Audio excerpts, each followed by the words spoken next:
Halo semua, assalamualaikum warahmatullahi wabarakatuh. Kami di sini akan mempresentasikan hasil kerja kelompok kami pada mata kuliah Dasar Surveillance Kesehatan dengan judul Sejarah Surveillance. Perkenalkan anggota kelompok kami. Yang pertama yaitu Feva Aisyah Azhara Sahadan dengan NIM 2070405 kelas A. Yang kedua ada Nesti Astuti Gunawan dengan NIM 2070424 kelas C. Yang ketiga ada Meita Olivia Tumpia dengan NIM 2070423 kelas A. Dan yang keempat ada Claudia Ayu Saputri dengan NIM 2074006 kelas A. Sebelum kita memasuki topik pembahasan yaitu tentang sejarah surveillance, kita akan membahas tentang pengertiannya lebih dahulu, yaitu tentang surveillance. Surveillance epidemiologi adalah kegiatan analisis secara sistematik dan terus-menerus terhadap penyakit atau masalah-masalah kesehatan dan kondisi yang mempengaruhi terjadinya peningkatan dan penularan penyakit atau masalah-masalah kesehatan tersebut agar dapat melakukan penanggulangan secara efektif dan efisien. Kita masuk ke pembahasan yaitu tentang sejarah perkembangan surveillance epidemiologi.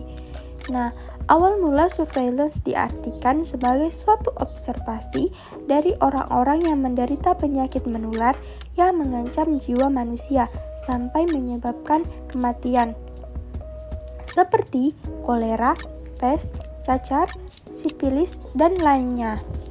Pengawasan medik dilakukan tanpa mengganggu aktivitas penderita.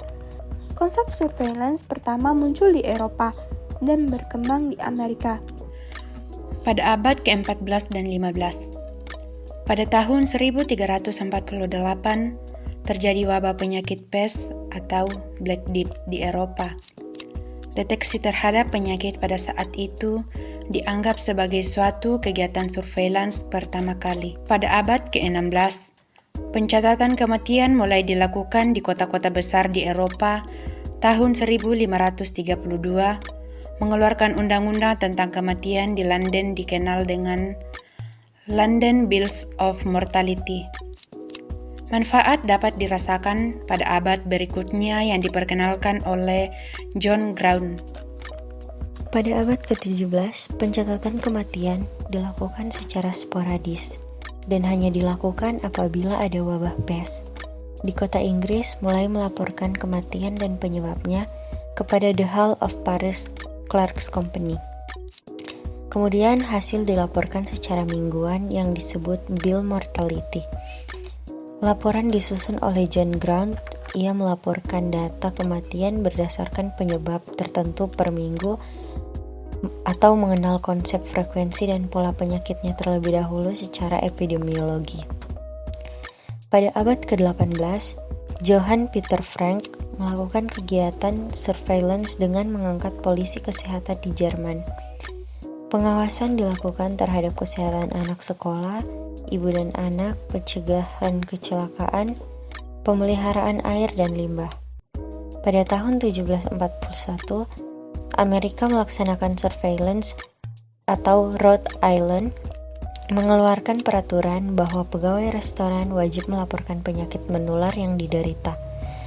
2 tahun berikutnya diwajibkan untuk lapor tentang penyakit kolera, demam kuning, dan cacar. Yang selanjutnya adalah pada abad ke-19. William Farr dikenal sebagai penemu konsep surveillance secara modern, melaksanakan kegiatan mengumpulkan, mengolah, menganalisa, dan menginterpretasikan data statistik vital.